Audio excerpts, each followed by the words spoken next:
Hello and welcome back to Introduction to Astronomy. In our previous segment we were talking about the forces that hold the atom together, and we said that the electrons were held in an orbit around the nucleus. Well, in this segment we want to talk about specifically where do the electrons live inside the atom. And so I came up with the idea of an atomic hotel. So this is a hotel where electrons are going to be living, and as you can see, just like a regular hotel, it has floors, but we're going to call these floors energy levels. So you got energy level number 1, or floor number 1, energy level number 2, floor number 2. They're given by a thing called a quantum number, and the quantum number is the letter n. So we would say n equals 1, n equals 2, n equals 3. That's not important.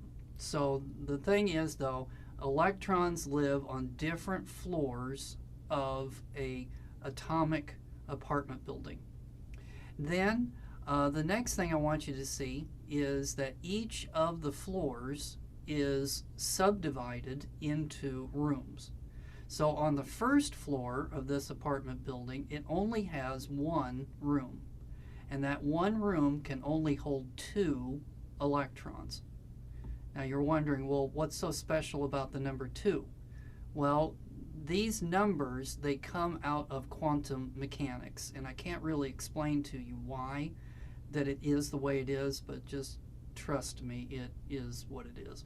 So on the first floor, you have a room that can only hold 2 electrons. Then when you go to the second floor, you notice that you've got 2 rooms, and then in one of the rooms it holds 2 electrons, and then in the other room it holds 6 electrons. And then when you go to the third floor, you notice that you've got 3 rooms. One room would hold 2, one would hold 6, and then do you see the pattern? The next one would hold 4 more, so it would be 10. And then it's not listed on there, but if you were to go to the 4th floor, can you guess how many rooms there would be? 4, okay, and then one would be a 2, one would be a 6, one would be a 10, and can you guess what the last one would be? It would be a 14. Now we don't really care about the ones that hold the 10s and the ones that hold the 14s, because we can explain most of chemistry, as far as we're concerned, just by using the rooms that hold 2 and the rooms that hold 6. So if the energy levels, those are going to be called shells. So those are the levels of the apartment building. And then the sub-shells, so that's going to be where those are the individual rooms. And so we just call the ones that hold 2 electrons, we say those are an S subshell. And then the ones that hold 6 electrons, we're going to call those P subshells.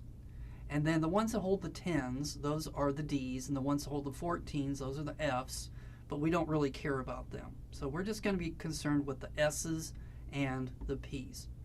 Now you'll notice that if you're reading along in your textbook, that they tend to use a different way of representing the atom, and they do it in terms of rings. So the picture that's next to the atomic hotel, you can see that the nucleus is in the middle, and then the first ring holds 2 electrons. That's the first floor. And then the second ring holds 8 electrons. Well, that's 2 plus 6 makes 8. And so that's the same as the atomic hotel. The atomic hotel is a little bit better because it shows those sub-rooms, whereas in the ring picture you don't get that image. Okay, I also wanted to mention that that picture that is shows the electrons going like this and then the electrons going like this, that's the classical picture of what the atom looks like, with those electrons going around the nucleus like little planets. They're not. Okay, a better representation of it would be a hive of bees. So that's the picture that's next to it. And so it's very difficult to see individual bees. But what you do see is like a cloud of bees. And so what that cloud represents is the likelihood of where that bee is going to be located. So you could say, like, with 90% confidence that most of those bees are going to be within 6 feet of the hive at any one time. So similarly, what we do in quantum mechanics is we make predictions, probability predictions of where the electron is going to be located at around the nucleus.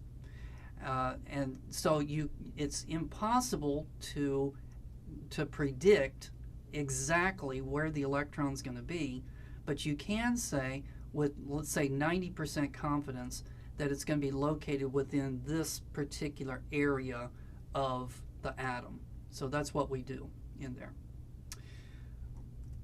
Okay, so our goal is to fill in the periodic table of elements. Have you ever wondered why is it not shaped like a rectangle? So why is it that it's got certain parts that are higher than other parts, and why has it got that part that's underneath it? So we're going to try to explain that. And the first principle that you need to know is, what are atomic numbers? So if we go back to the periodic table, you'll notice that there are always two numbers that goes with every element on there. You have a number that does not have a decimal point, and then you've got a number that does have the decimal point. So for right now, we don't care about the numbers that have the decimal points. So we're just going to ignore those numbers until we get to nuclear properties in the next in Unit 3. So what we're interested in is the numbers that don't have the decimal point. Those are called the atomic numbers, and then that is going to be the number of protons in that particular element. The number of protons determines the element. So if you look up here, you notice that hydrogen is a 1. So every hydrogen in the known universe only has 1 proton.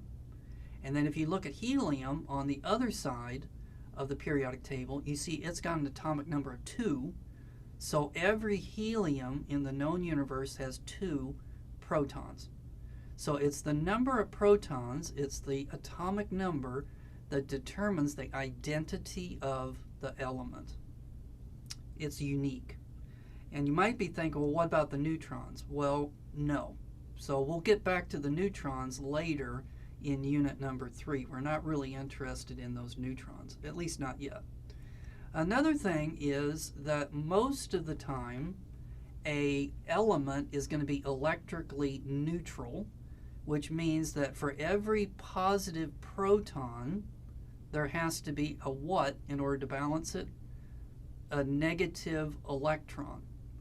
So if on an exam I was to say, find lithium on the periodic table, so lithium is Li, and I was to say, tell me how many electrons does lithium have if it was electrically neutral, and you would look at it and you'd say, oh, it's got an atomic number of 3, so it has to have 3 protons, so therefore it's got to have 3 electrons in order to balance it.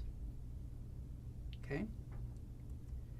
Now, sometimes, however, you can knock off an electron.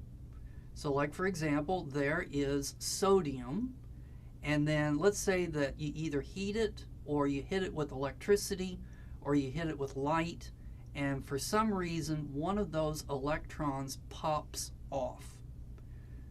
Then what we say is we have ionized the sodium. We've turned the sodium into an ion, and it's a positive ion because the absence of negativity, the electron's missing, so the absence of something that's negative means that what's left over has to be positive. Now you could also take an element and you could add an extra electron to it, and it's still going to be an ion, but it would be a negatively charged ion when that happens. So we're going to see examples of that later. So in our next segment, we are going to now take our empty atomic hotel and start to take electrons and drop them in there, and we're going to see how the hotel fills up, and then what's that got to do with the periodic table. Okay, so I'll see you in just a moment.